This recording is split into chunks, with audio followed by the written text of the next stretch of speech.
Hey guys, welcome back to Michael Clarida Arts, and yes, another video.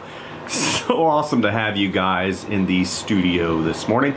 It is a wonderful day because today is New Year's Eve and tomorrow is 2026. And what better way to kick off in advance the new year with anything less than a new drawing. And you guys know that I love doing warm-ups, so that's exactly what we're going to do today.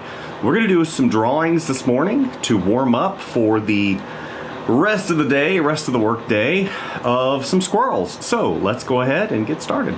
Here we are on my traditional drawing desk using my Koh-i-Noor Progresso dark blue woodless color pencil. I like using these because I can tilt it on its side and get a really good value transfer, and they last quite a long time. I've already gone through this one, which you guys have seen if you've been with me. We're at the last legs of my red one, so I gotta probably order some more. Anyway, so yeah, new year. Drawing some squirrels this morning. Full disclosure, I have a kind of a love-hate relationship with squirrels, and you're like, dude, how can you hate squirrels? I'm like, I don't hate squirrels. I like squirrels. I think they're really clever and intuitive and inventive and extremely intelligent, and on the flip side of that, they're extremely destructive. I used to live in Florida, and we had a huge population of squirrels in Florida, and they chewed through aluminum, 1/8-inch aluminum in my ceiling, not my ceiling, of the roof of my house, and they got into the upper attic area and had tons of babies. So I was like, get rid of the squirrels. Anyway, squirrels are beautiful. I think they're amazing. They're cute, but again, they kind of come with that tongue-in-cheek, destructive quality to them. They're just trying to live, and we're in their world, I guess, right? So, as you see, starting out in the morning, it's very important for me to get the blood flowing, get my hand working, get all of the things from the evening kind of gone. So that's why I do a warm-up drawing, really to get that mindset of creativity, because being creative every day is hard. It's hard for me, probably not hard for you guys, but for me it can be a challenge, and that's mainly why I do stuff like this, because it kind of gets rid of the evening, the morning stuff, whatever happened in the morning. It's very cold here in the mountains of Appalachia, and I'm not a huge cold guy. A lot of people are like, oh, I love the cold much better. It's so funny, you come up here and a lot of the Appalachian people are like, I love cold. I'm like, nah, I'm not a huge cold guy. Lived in Florida for many years. I am a Florida native. And nothing wrong with seasons. But at the end of the day, if I had my preference, I would not have 10 degrees. I would not have 0. It's just a little cold, and there are some things that come with that you really have to understand and mitigate. Wearing a lot of clothes, turning your heat on, your electric bill. Anyway, I digress. So why I do warm-ups is not only just to get the blood flowing and get things going. It helps me polish some of those skill sets that I'm trying to develop as an artist and illustrator. So for those of you who don't know, I have been designing toys now for, golly, since 2014, 2013, 2010, somewhere around there. And drawing is my main way of communicating ideas. It's not the same for everyone. Some people use photo bashing. Some people use assembly stuff, and that's completely fine. But for me, drawing is my main communication device when doing artwork. Can you do artwork if you don't know how to draw? Absolutely. Absolutely, 100%. I've seen it. I've seen numerous times, more than once, people that have incredible ability that can't draw their way out of a paper bag. And that's completely fine. But for me in my house, we will draw. Get that pinky that comes up right there. Squirrels have these really interesting fingers that have these very long claws.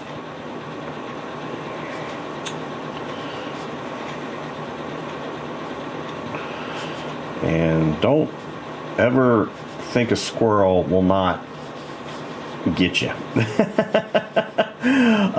Yeah, they can be vicious at times. A lot of times they are very friendly. But most of the time they stay out of your way, and that's kind of what I recommend, is stay out of their way as best you can, and we'll all live in harmony.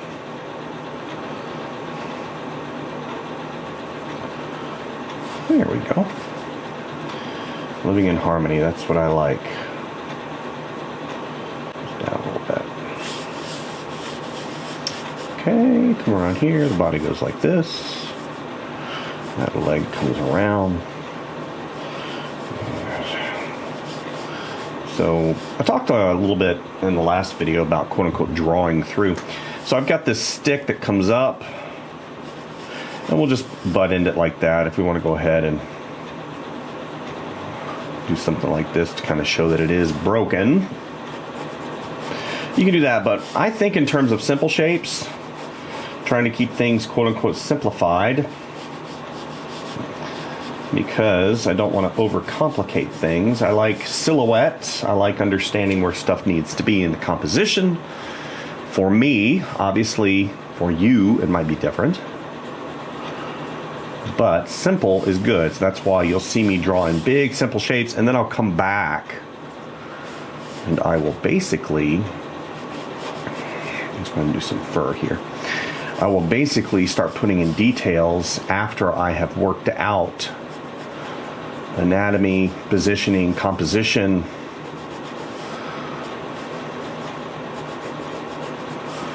And that stuff. I've said it before, I'll say it again.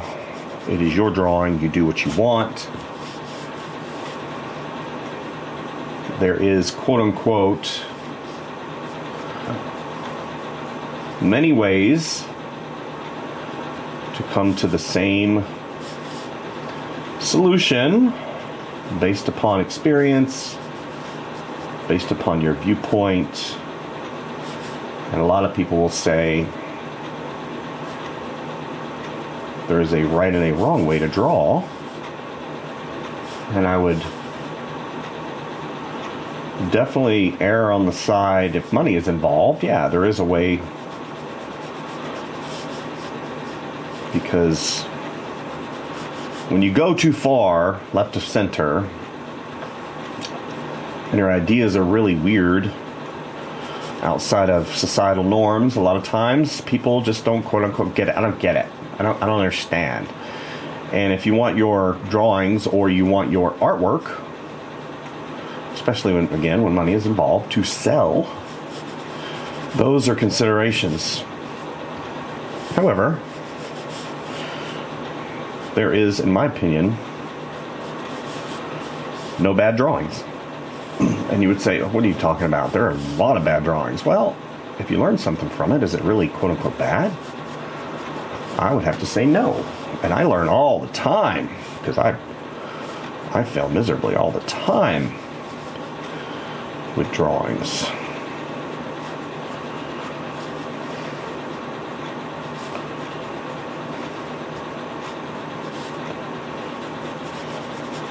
Yeah. And again, if you're having fun, you're learning something, at the end of the day, that's a good thing. talk about a lot about quote unquote having fun when you draw.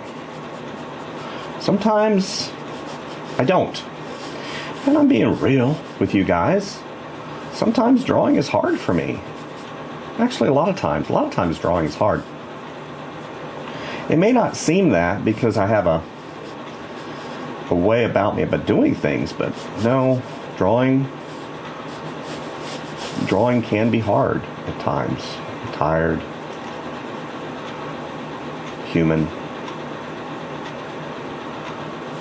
little bit shading. So I'm going to put some value in here.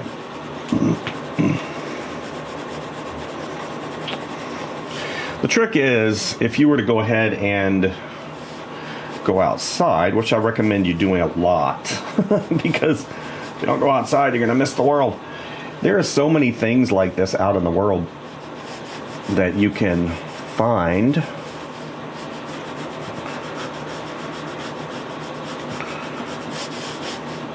In their natural habitat. And it's like a show. You ever to watch a squirrel stay away from a dog? Oh, that's a show. That is a show for sure. Or two squirrels playing. Animals play. Show enough. But yeah, that's what we're doing today.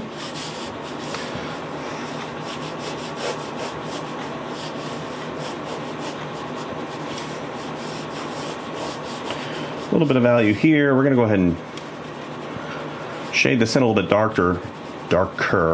There's a K in there. There we go. These fingers that come around. It's got his thumb that goes right there.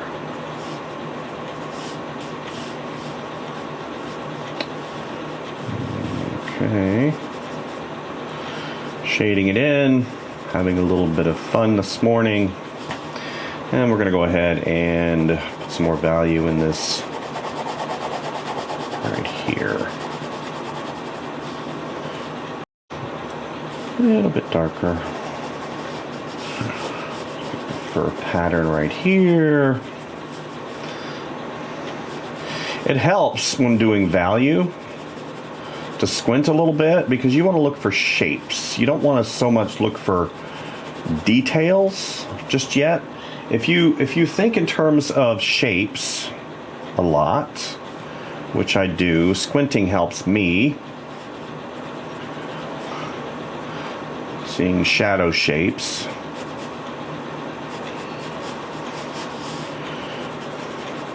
And keeping things quote unquote simple, then your brain won't get overloaded and mired down with details. There is a time for details.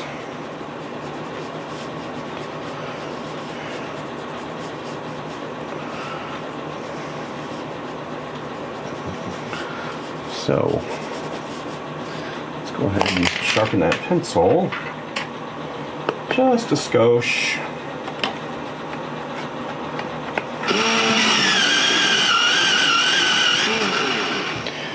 Do some little details on the hands here, and then we'll call it a day for this one.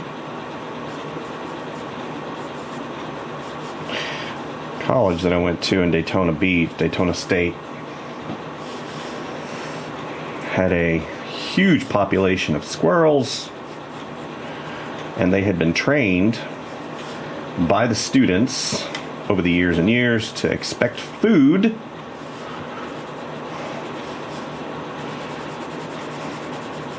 And that in and of itself was dangerous, because I can recall at least one situation my wife recalled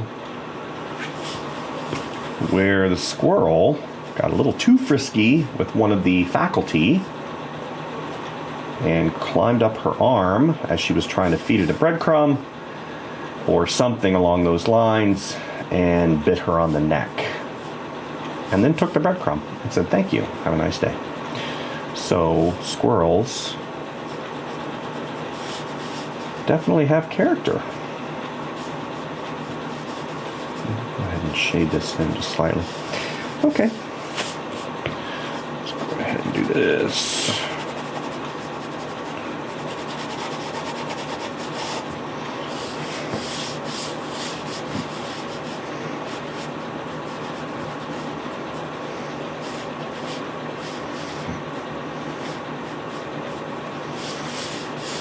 Okay.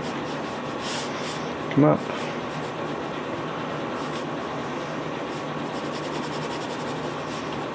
Now we have a quick sketch. Good foundation to come back in if I so desire. I had somebody ask me if I have brush pens. The answer is yes, I do have brush pens, and I do utilize them quite a bit, but for this exercise being a warm-up, we're not going to go into the brush pens quite yet.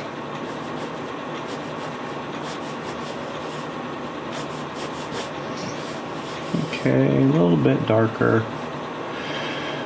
Here. Okay, here. It comes around like that. So, okay. Yep. All right, let's go on to the next one. Okay, drawing number 2. So if you really want to break things down compositionally speaking, there is something called rule of thirds where you divide it up into 1, 2, 3, 1, 2, 3, and where those lines intersect typically are intersection lines of interest, and you want to place your subject matter there depending on how you want the eye to be directed. That's a kind of a foundational item, but you don't need to adhere to that if you don't want to.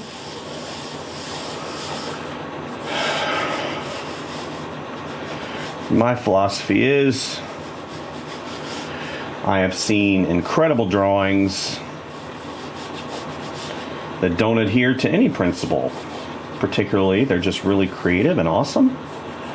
And I think that you as a creative, as you develop your eye for what works for you, telling your story, then you will start to, again, create those quote-unquote efficiencies to help usher in your style.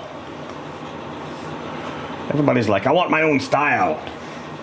Your own style comes from all those decisions you make. Big decisions, little decisions. Big old bean right here. Decisions, because that's drawing, really what drawing is. It's learning how to see, first and foremost, but also making those decisions as you progress through the creative process. Now, being creative is a different component than quote-unquote drawing. Somebody can draw and see and translate, but being creative takes investment. Experiences,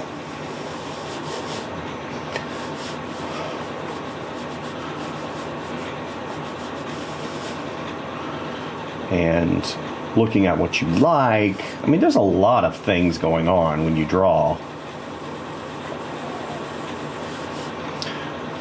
If you look at, case in point, if you look at, what's his name, Pablo Picasso, and you're like, Pablo Picasso, his drawings were jacked. Yeah, they were, but he was developing that creative side as well as having a firm foundation in traditional. Because if you look at some of his early work, he was really developing who he was as a quote-unquote artist and getting that firm foundation in traditional drawing. If you look at some of his early stuff, it's just traditional. So he knew, quote-unquote, what he was doing. And that's really, it's like he had that foundation, and then he said, well, I've already done that. So now I'm going to do something else and develop something that nobody else has seen, because let's be honest, art is very subjective, and some people just don't like the obscure, and I'm completely fine with that. But it doesn't shape right here. It doesn't any less validate that creative component. Just because you don't want to draw something traditional doesn't make you any less of a artist.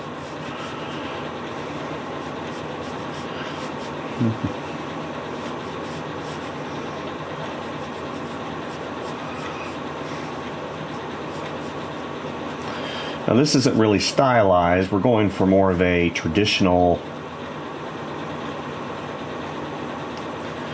loose realism here.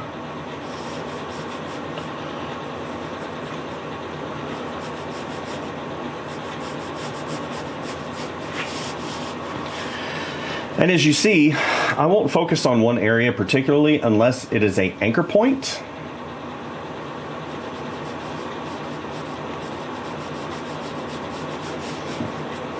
Which is what this is right here. This is my anchor. I will reference back to this point because this is a little more defined. If you watched, I started out kind of defining that nose, and then I drew this little line here to that inner part of the eyeball. And from here, I did the same thing to that ear. And it is a building of my creature according to that structure of what a squirrel looks like. Now, could I change that? Yeah, stylization. That arm's really big. So on and so forth. And again, you get to do whatever you want. It is your drawing.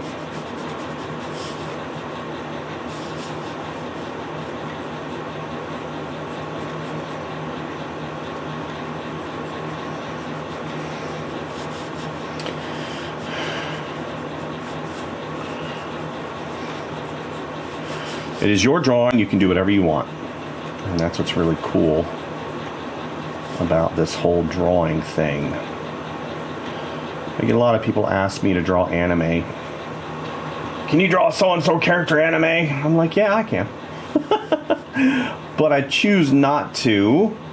And I've drawn a couple anime characters on my channel. For me, this is more satisfying. If you want to draw anime, more power to you. My only cautionary thing is don't draw only anime. You want to diversify. Draw a myriad of characters. Draw some Disney characters, which basically are anime if you ask me. They're anime based. A lot of them are stylized with the big eyes, and so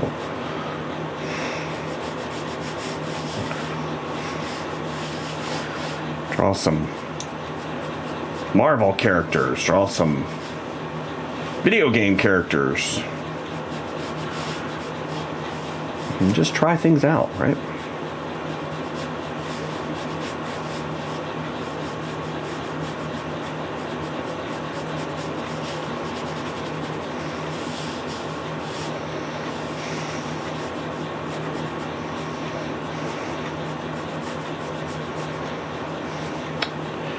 So now I'm just going and giving, again, compositionally speaking, not ideal, because typically, again, you want them on these lines. You don't want to place them in the center. You don't want to, and this is, again, going back to that traditional ideology of what is quote-unquote right or wrong, but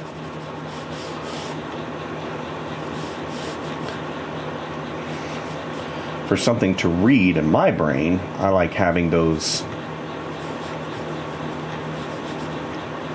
little things in my brain. I'm like, okay, so he's a little to the left, he's a little to the right. I need to go ahead and make that adjustment. I think yesterday I said you need to pick a subject matter or pick an animal that you like and draw it every day. Imagine what that'll do. Again, it'll change the way you see things. You'll start getting muscle memory.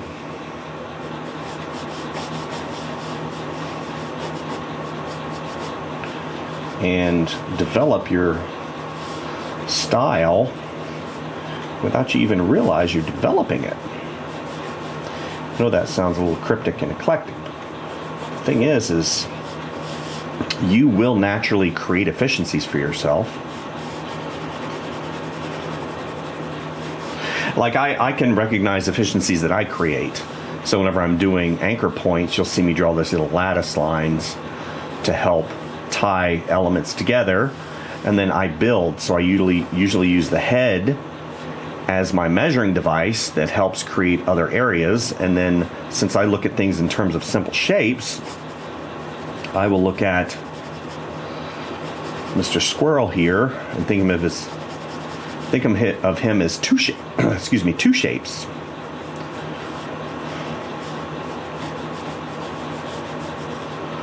That kind of sounds like a rap name, Two Shapes. Introducing Two Shapes.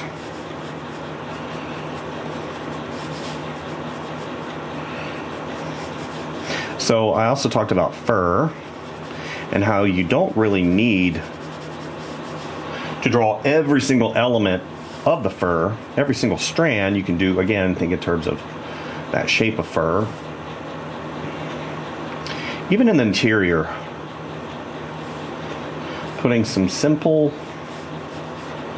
little elements here to help define, yes, he does have fur. Yes, he is cute. Go ahead and get this in a little bit darker.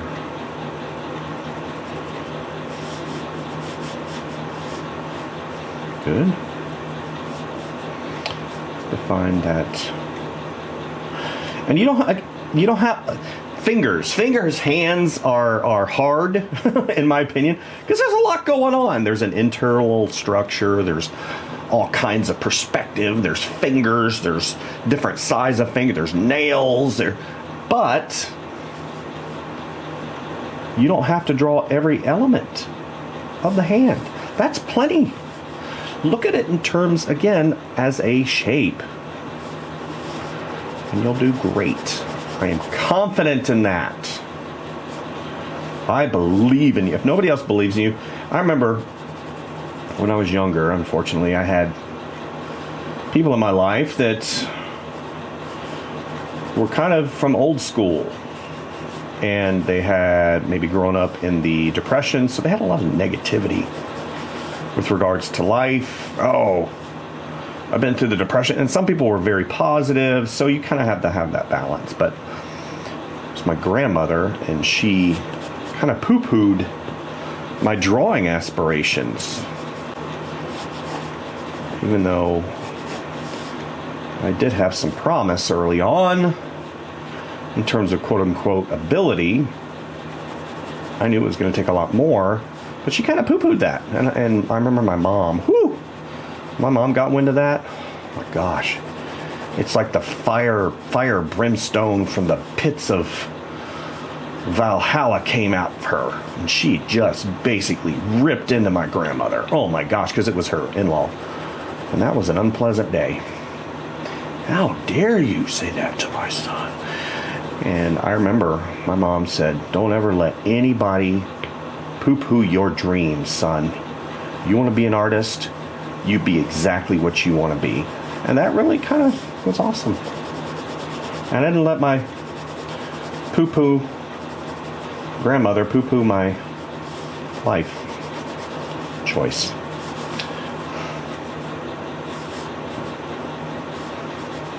A couple foliage elements here and there.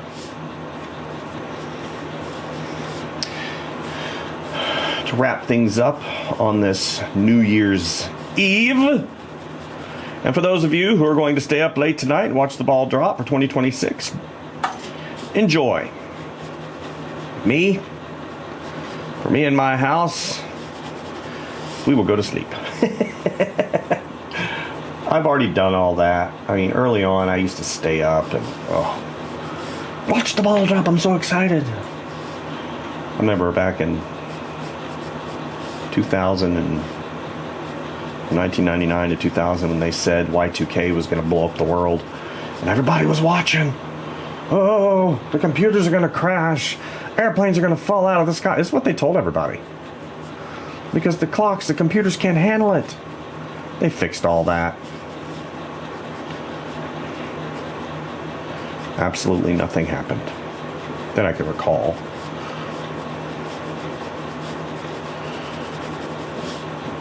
So, that's pretty much where I wanted to land it with you guys on this New Year's Eve for my warm-up. Something simple, something easy, something everybody can do.